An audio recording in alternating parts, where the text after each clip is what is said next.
y un milagro. Su rostro refleja el ejemplo de centenares de familias alicantinas sin casa por las lluvias torrenciales.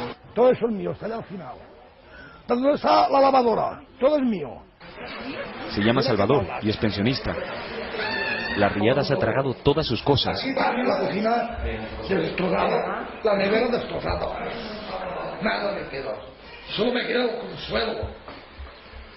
Consiguió salvarse de la riada con la ayuda de su hermano y sus sobrinas. 5 personas tuvieron que trepar hasta un pino y resistir durante 2 horas y media. Vino el municipal que se llevaba el agua el hombre.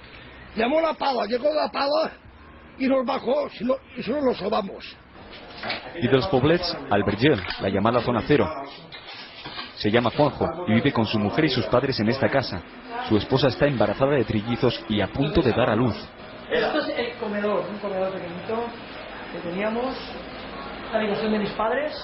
Fíjate si era tan fuerte el agua, la corriente del agua, que ha derribado el tabique con el mueble que pesaría 1 tonelada. Todo lleno de ropa. Nos enseña lo que queda de la primera planta de su casa, donde viven sus padres. Juanjo vive con su mujer en la segunda planta.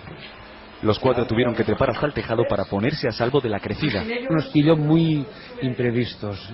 No tuvimos que subir a casa de mi hijo solamente con la ropa puesta. Sus vecinos les ayudan ahora a rescatar entre el fango lo que queda de sus recuerdos.